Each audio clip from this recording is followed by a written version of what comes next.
Faculty in Economics, Government Degree College, Kamareddy. Today I am going to discuss money supply or the quantity theories of money.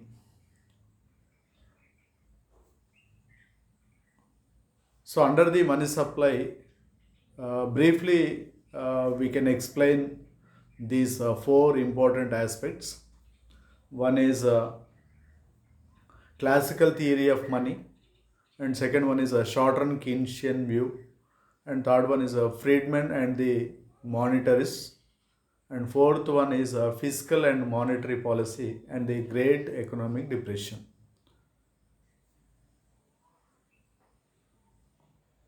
So from this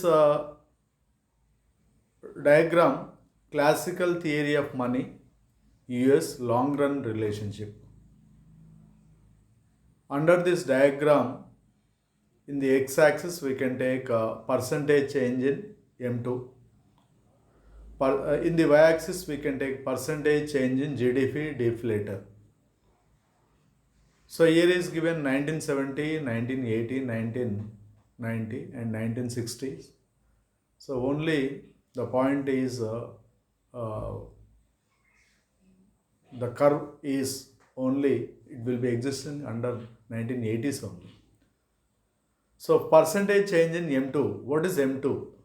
So here is we have to take according to measures of money supply, there are four. One is M1, M2, M3, M4. So here is taken only M2. So next next one is classical theory of money and international level from 1993 to 2002. So here is annual percentage change in consumer price index and annual percentage change in M2. So almost 9 years, according to 9 years at the international level. So how much percentage change in the consumer price index? So consumer price index, how it will be imposing in this period, during this period from 1993 to 2002. So how it will be impact like at the international level. And now we have to take the classical theory of money or the quantity theory of money. Classical theory of money, under the classical theory of money, the quantity theory of money. So, quantity theory of money uh, about Irving Fisher. So, Irving Fisher quantity theory of money is known as cash transactions approach. We can call like cash transactions approach. So, under the cash transactions approach or quantity theory of money about Fisher, MV is equal to PQ. So here is classical theory of money is related to M into V is equal to P into Q. So here is M is equal to money supply, that is M2, and V is equal to velocity of money, and P is equal to average price level, and Q is equal to real output. And P into Q is nominal GDP is equal to national income. P into Q. So price into quantity equal nominal GDP as well as national income. So first of all we can take what is money supply. So here is money supply will be taken M2. So according to measures of money supply, what is M1, M2, M3, M4? So first of all we can take M1 and M2. So what is M1? M1 is nothing but a currency held at public plus demand deposits with cooperative banks and commercial banks plus other deposits with RBI. That is called as M1. So here is M2. So M1 plus post office saving deposits. So here is M2 is nothing but M1 plus post office saving deposits. So that is POAs. So here is M2 and V is nothing but velocity of money. So Dravya Chalamani Vegam. P is average price level. So Dharala Sthai. సగటున ధరల స్థాయి. Q is real output, so వాస్తవమైనటువంటి ఉత్పత్తి. So here is P into Q is nothing but nominal GDP equal to national income. So P into Q nothing but national income.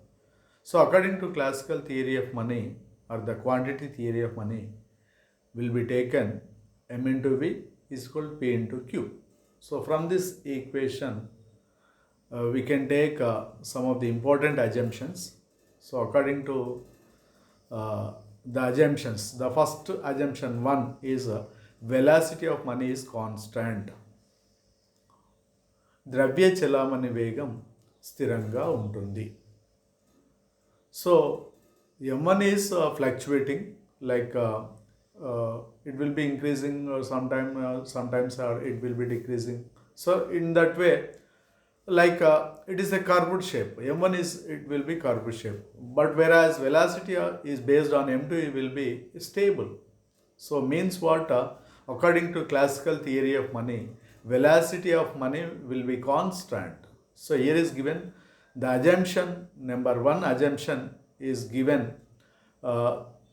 velocity of money is constant. So that is why the red line, the orange line will be a constant.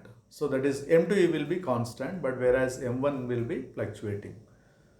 So here is velocity of, in the y-axis velocity of money, and in the x-axis that is the period of time, that is 1959, 69, 79 and 89, like that. So that is why the first assumption will be taken, velocity of money will be constant. So here is given clearly from this diagram, M2 will be constant. So this is first assumption from the classical theory of money. And the second assumption is full employment output. So economy is always at full employment output. Economy is always at full employment output. And Q constant at full employment output. Q means quantity of output. So quantity of output will be constant. So here is in the first assumption, V will be constant, and here the second assumption is full employment output will be also constant. So here is these two, Q and V have given orange color. So that is why both are constant. So in the first slide we have taken the V. V is velocity of money. Velocity of money is nothing but M2 will be constant. And here the second assumption is full employment output. Full employment output means the quantity of output. So Q, that is Q. So Q will be also constant. So since by assumption 1, and that is V is constant, and the second assumption is also Q also will be constant. Here is taken 1% increase in money supply. Yes, M is nothing but money supply. 1% increase in money supply leads to a 1% increase in average level of price. So when money supply will be increasing at rate of 1%, so the price level also will be increasing at rate of 1%. So both are constant. It will be increasing constant. The quantity of output will be increasing, so that the Q will be constant. Q will be constant. Why it will be constant?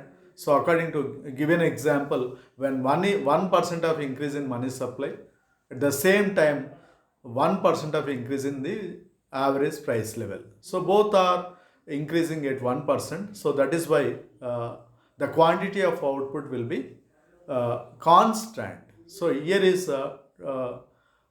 second assumption also will be fulfilled. According to full employment output level is Q will be constant, and in the first assumption is V will be constant. V is nothing but velocity of money supply, that is M2 will be constant, and Q will be constant. Q will be constant. So according to classical theory of money, aggregate supply and aggregate demand. So from this diagram we can take uh, there are two things. One is in the x-axis we have taken real output, and y-axis we have taken average price level. So according to these price level will have 0, 5%, 10%, 15%, 20%, 25, 30, 35 like that. So average price level will have taken in the y-axis, and output will be taken in the x-axis. So here is in the beginning, increase in average level of prices, increase in money supply, increase in money supply. So the long run average aggregate supply and the aggregate output. So here is taken the aggregate demand. So the dotted line is aggregate demand, that is uh, M1, and straight line that is aggregate demand, that is M0, and aggregate demand, that is AD1, that is M1. So both are increasing at uh, at the average price level is 15, and it will be increasing 20. So the average price level will be increasing 5%, as well as the aggregate demand also will be increasing same. So that is why aggregate supply and aggregate demand curve both are increasing. It will be equal. So that is why the long run aggregate supply will be equal to full employment output will be equal. So that is why the second assumption will be fulfilled from this diagram. And next we can take a short run Keynesian view about prices and velocity.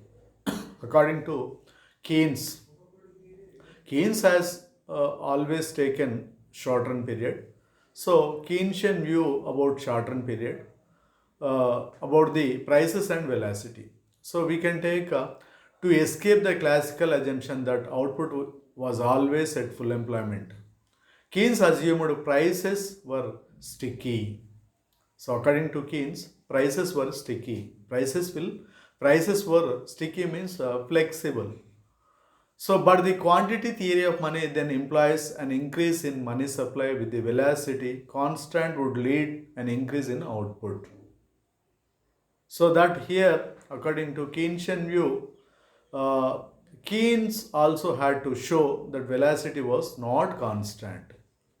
About from Keynesian view, velocity of money was not constant, but whereas the classicals they were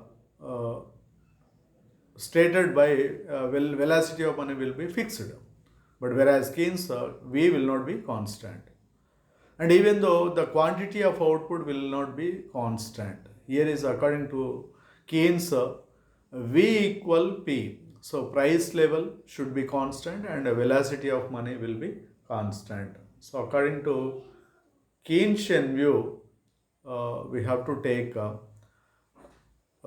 like a real money demand or real demand for money. So real demand for money, how we are going to get? So here is a M by P. M by P is equal real money balances. So what is M by P? So money supply divided by price level. So when money supply and divided by price level, we are going to get real money balances. So ఒక మాటలో చెప్పాలి అంటే real money balances, వాస్తవంగా ప్రజల వద్ద ఉన్న ద్రవ్య నగదు. సో మనీ సప్లై అంటే ప్రజల వద్ద ఉన్న నగదు, ప్రజల చేతిలో ఉన్న నగదు, that is M by P. P nothing but a price level. So ప్రజల వద్ద ఉన్న నగదుతో మార్కెట్లో వాళ్ళు ఎంత మేరకు కొనగలరు. So that is called as purchasing power. దాన్ని మనం కొనుగోలు శక్తి అంటాం. So real money balances is or nothing but purchasing power. When people have much money, even though the price level are increasing more and more, so their people purchasing power has to be reduced. So people purchasing power based on not only money supply, it is based on only price level. So people having much, people are holding more cash, even though prices are increasing more. so that they are unable to purchase more goods and services. So that is why their purchasing power has to be reduced. So that is why, according to Keynesian view, real money demand or real demand for money should be based on M by P. So M by P is nothing but real money balances. So that is real money balances. The purchasing power should be depends on the real money balances, that is M by P. So quantity theory, real money demand, that is M by P is equal to 1 by V Q. So here is we can take P, M by P is equal to 1 by V into Q. So with velocity, that is V constant, a real money demand is a function output only. Real money demand, that is M by P. M by P will be demand function is output only. Hence classical theory is also called transactions demand for money. Yes, classical theory of demand for money, classical quantity theory, also known as transactions demand for money. So what do you know of transactions demand for money? So people are doing some transactions in the market. Why they are doing, how much quantity, how much how much quantity of goods they can purchased. So what is their purchasing power? What do you mean by purchasing power?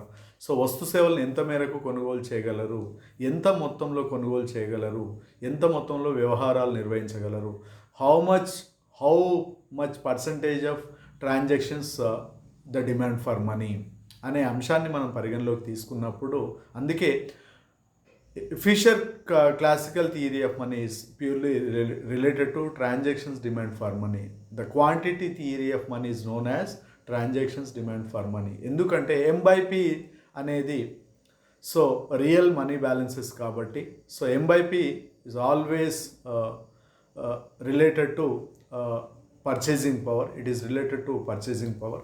But whereas quantity theory, real money demand, M by P is equal to 1 by V, that is into Q.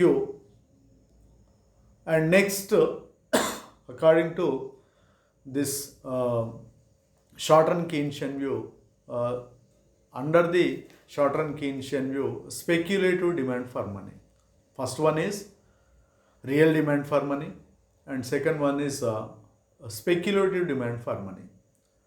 So Keynes proposed a real money demand is also a function of rate of interest or interest rates, whatever.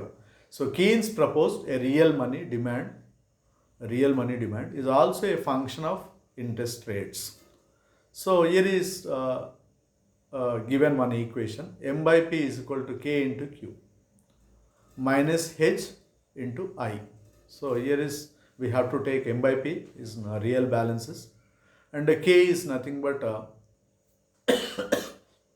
speculative demand for money, and Q is nothing but a quantity of output, and minus H, so holdings, into I, small into I is nothing but a rate of interest.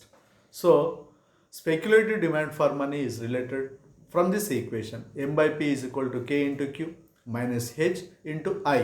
So here is velocity of money no longer constant. So here is velocity of money no longer constant. So ద్రవ్య చలామణి వేగం అనేది దీర్ఘకాలంలో స్థిరంగా ఉండడానికి అవకాశం లేదు. So ద్రవ్య చలామణి వేగం ఎప్పుడు కూడా పర్మనెంట్గా స్థిరంగా ఉండదు, మారేటటువంటి అవకాశం ఉంటుంది, మార్పు చెందే లక్షణం కలిగి ఉంటుంది. కాబట్టి కీన్స్ ప్రకారం స్పెక్యులేటివ్ డిమాండ్ ఫర్ మనీ, వెరాజ్ demand for money are purchasing power, these two views about Keynesian view, and second one is short-run Keynesian view about liquidity trap. So you must remember about Keynes liquidity trap. So you should remember or you should know about Keynesian liquidity trap. So first of all, we can take when the interest rate is so low and the price of bonds is high, people are willing to hold onto money expecting future interest rates to be higher and bonds prices lower. According to Keynesian view, the liquidity trap mean to say that when the rate of interest is so low, so Keynes prakaramu minimum rate of interest is 2%. So when the interest rate is 2%, so that the prices of bonds is very high. So rate of interest తక్కువగా ఉన్నప్పుడు, minimum rate of interest ఉన్నప్పుడు bond prices ఎక్కువగా ఉంటున్నాయి. కాబట్టి people are willing to hold on to money expecting future interest rates to be higher and bond prices will be lower. So persons may expect in future interest rates will be increasing higher level and bond prices will be decreasing lower level. So that is why changes in money supply have no effect on interest rates or the economy. So ద్రవ్యం సప్లైలో వచ్చే మార్పులు interest రేట్స్లో మార్పులు తీసుకురావడం సహజంగా జరుగుతుంది. కాబట్టి liquidity trap is nothing but only minimum in rate of interest is existing, that is 2%. So 2% is minimum. From the 2% will not be decreasing from 2%. So 2% నుండి ఇంకా తగ్గే అవకాశం లేదు. కాబట్టి సో ఆ 2% దగ్గర ఉన్నప్పుడు that trap, the liquidity trap, the demand for money curve will be equal to x axis. So actually the liquidity trap curve will be starts from left to right downward sloping. It is a negative slope. Up to from 10% to it will be reducing like that, 10, 8, 6, 4 and 2. So from 10, 8, 6, 4 up to it will be reducing. Gradually it will be reducing the liquidity trap curve. But whereas up to 4% it will be gradually reducing that liquidity trap curve. But whereas when it will be reducing up to 2%, so that the curve will be equal to x axis. So x అక్షానికి సమాంతరంగా ఉండేటటువంటి అవకాశం ఉంటుంది. That is minimum rate of interest. So when minimum rate of interest is existing according to Keynesian view, the curve is known as liquidity trap, ద్రవ్యత్వ వలయము అంటాము. Third one is Friedman and the monetarist. According to their view, there are two important things. One is long and variable lags. So long and variable lags. And second one is policy rules versus discretion. So according to these two things, we can take according to Friedman and monetarist. So what are the long and variable lags? So first one, recognition lag. So మనం ఫ్రీడ్మెన్ ప్రకారం కానీ మానిటరిస్ట్ view ప్రకారం దీర్ఘకాలంలో మనం కొన్నింటిని గుర్తించవచ్చు. ఏం గుర్తించవచ్చు? దీర్ఘకాలంలో ముఖ్యంగా ద్రవ్యం సప్లైలో మార్పులు ఎలా వస్తాయి according to money supply. So ద్రవ్యం సప్లైలో కానీ ధరల స్థాయిలో కానీ వచ్చే మార్పులను మనం ఈజీగా we can easily identify the money supply as well as a price level in the long run. కాబట్టి దానిని మనం రికగ్నిషన్ లాగ్ అంటాం. We can call like recognition lag. And second one is implementation lag.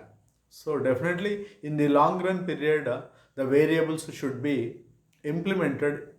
Like when money supply is increasing, automatically the price level also increasing. When money supply will be reducing, so that the price level will be reducing. So both are increasing, both are decreasing. So that implementation lag can be achieved, implementation lag can be identified in the long run period. And next one is a response lag. Yes, response lag also can be identified.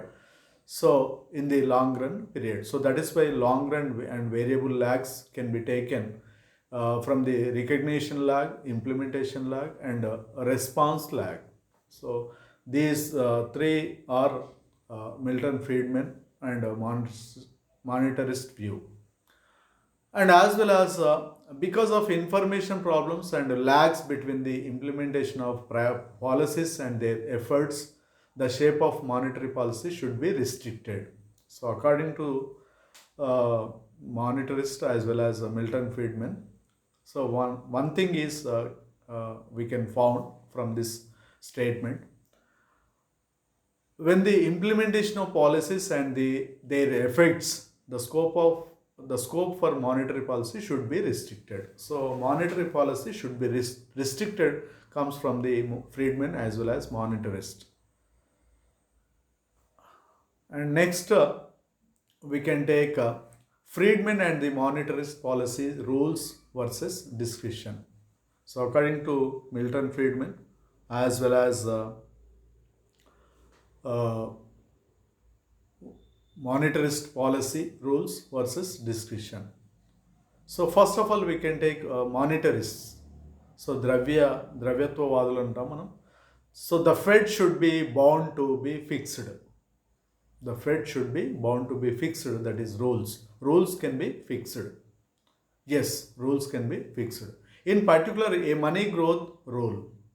So money growth rule, the growth rate of money supply should be equal the long run growth rate, real GDP, leaving the price level unchanged. Yes, just now we are discussed. According to monetarist, money growth rule can be fixed. So money growth level can be fixed. We can take the growth rate of money supply should be equal. The growth rate of money supply should be equal in the long run to growth rate of real GDP. So both are equal, leaving the price level remains constant. The price level should be unchanged. Unchanged means it will be constant. So only price level will be constant. Both are should be equal. What? One is growth rate of money supply as well as it will be equal to the rate of real GDP. So in the long run period, the rate of growth of real GDP will be equal to the rate of money supply should be equate or should be equal. But whereas under the condition of unchanged about price level. So that is a monetarist view. And second one is Keynesians. The Fed should have discretion, like we can take discretion in conducting policy because the instability of velocity of money and the potential instability of markets. So discretion discretion in conducting policy because of instability of velocity of money or potential instability of markets. So మార్కెట్స్లో యొక్క potentiality కానీ అదేవిధంగా velocity of money కానీ ఏ విధంగా ఉంది అంటే అన్స్టేబుల్గా ఉండేటటువంటి అవకాశం ఉంటుంది. సో స్థిరంగా velocity of money will not be constant in the long run. Already Keynes said that velocity of money will not be constant no longer in the period. So no longer should not be constant about velocity of money supply. So velocity of money ద్రవ్య చలామణి వేగం దీర్ఘకాలంలో స్థిరంగా ఉండే అవకాశం లేదు. So discussion ఎప్పుడైతే స్థిరంగా ఉండదో పొటెన్షియల్ ఇన్స్టెబిలిటీ ఆఫ్ మార్కెట్స్ కూడా అన్స్టేబుల్ అయ్యేటటువంటి అవకాశం ఉంటుంది. So according to Keynes. But whereas monetarist view or whereas Milton Friedman view, so both are equal. That is growth rate of money supply as well as growth rate of real GDP will be equal. But whereas Keynes said that the discretion of velocity of money will not be stable in the long run. Why? Because potential instability of markets ఎప్పుడు కూడా స్టేబుల్గా ఉండే అవకాశం ఉండదు. మనం prices should be constant అంటున్నాం. Prices should not be constant. So దీర్ఘకాలంలో స్థిరంగా ఉంటాయనేది మానిటరిస్ట్ వ్యూ ప్రకారం. స్థిరంగా ఉండవు అని చెప్పేసి కీన్స్ ప్రకారం. So that is why so we will not be constant.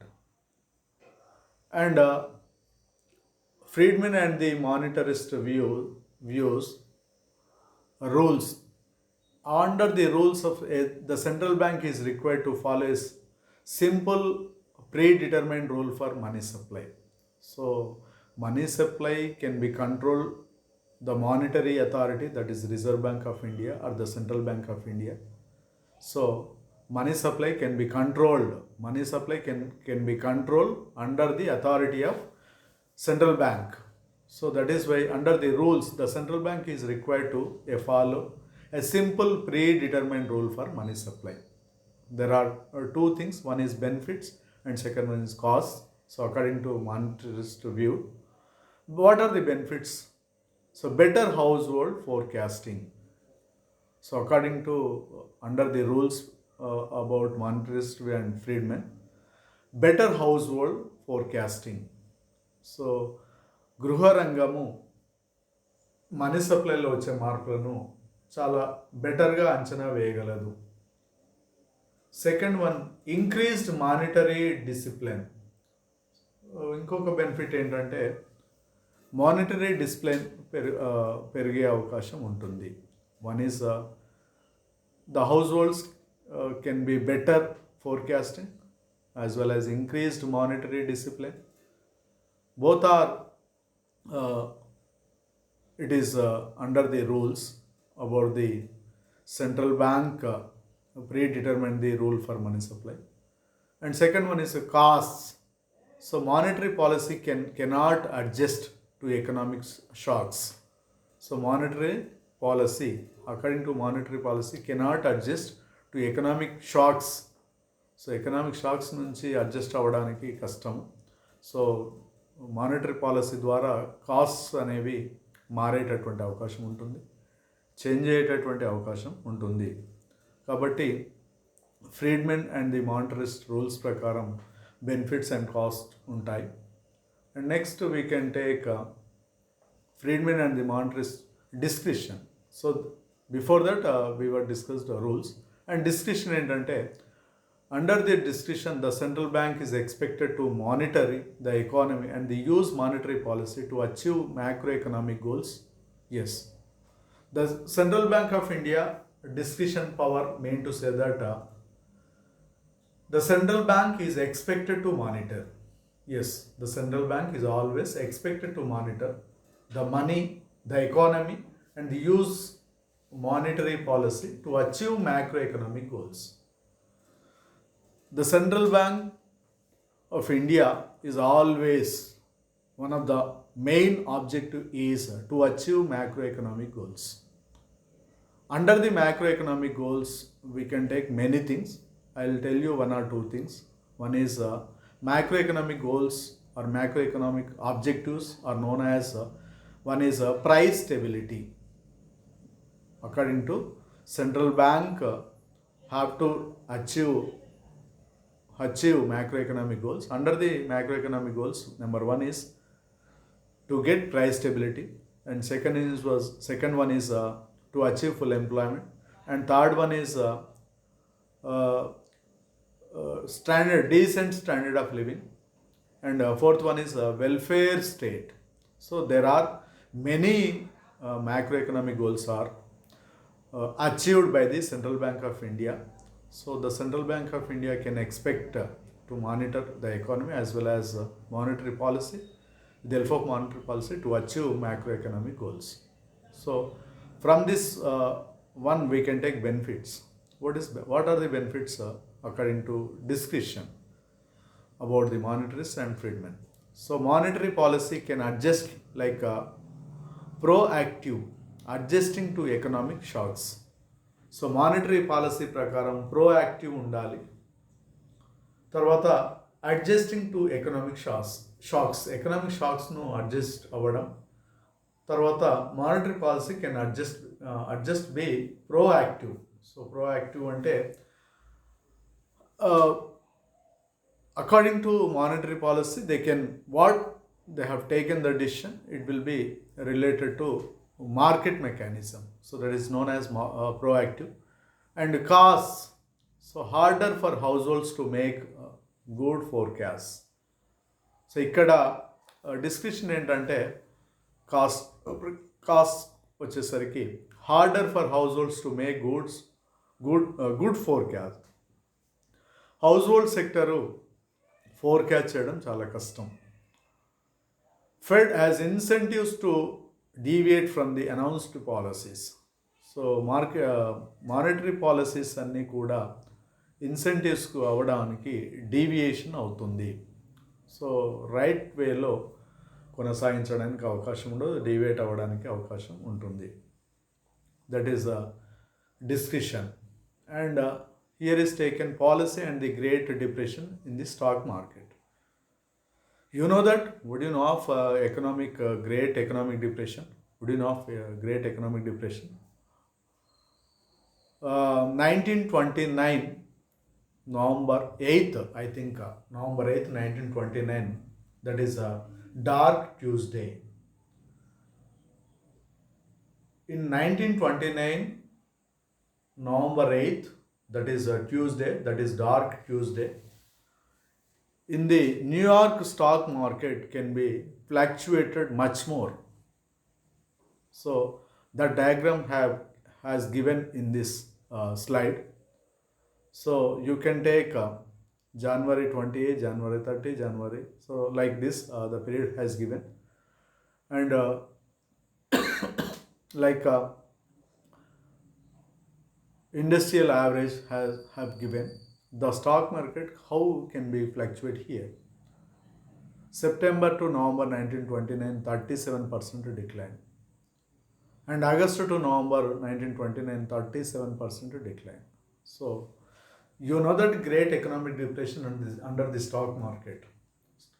So that overproduction and lack of purchasing power is known as Great Economic Depression. So according to Great Economic Depression, the stock market has been fluctuated September to November, that is a 37% decline, as well as August to November, same 37% can be declined. And policy and the Great Depression, factory employment. So manufacturing employment began falling in March 1929. So before November that is in March 1929, so the employment began falling. So the employment also began falling. Employment will not be occurred. Employment opportunities will not be increasing. So employment can be falling. So ఉద్యోగ అవకాశాలు క్షీణిస్తూ ఉన్న సమయం అది. So ఎప్పుడైతే ఉద్యోగ అవకాశాలు క్షీణిస్తున్నాయో ఆదాయ స్థాయిలు తగ్గిపోయినాయి. ఆదాయ స్థాయి తగ్గిపోవడం వల్ల కొనుగోలు శక్తి తగ్గింది. కొనుగోలు శక్తి తగ్గిపోవడం, ఉత్పత్తి పెరిగిపోవడం. So the economic depression refers to that overproduction and lack of purchasing power. Overproduction and lack of purchasing power is known as economic depression. From this diagram, so manufacturing employment began falling in 1929 March. So from March onwards, employment opportunities can be reduced, can be declined. So that is why people are not got employment opportunities, people are not got incomes, so that their purchasing power has to be reduced. So according to this diagram, we can easily found. And next one is policy and the Great Depression, income tax rate on highest bracket. Lowest tax rate bracket, that is 1.125, actually 4%, but highest bracket, that is 25% to 63%. So that the lowest up to the tax rate will be very low level. So why the tax rate will be very low level? So people are not going to get more income levels. So when they are not going to get more income levels, automatically the lowest tax rate will be given like this. Yes. Policy and the Great Depression, money supply. Money supply, it will be fluctuated. That is bank holiday. March 1933, totally the entire year, that is bank holiday. When we have got economic depression, after economic depression, the bank holiday 1933. So that according to this class money supply, we have given almost 4 things we can cover. One is classical theory of money, and second one is short run Keynesian view, and third one is Friedman and the monetarist view, and fourth one is fiscal and monetary policy and the Great Economic Depression. So four things we can cover from this video lesson. మీరు ఈ video lesson చూసి యూట్యూబ్లో మీ comments రాస్తారని ఆశిస్తూ thank you my dear students and my dear viewers.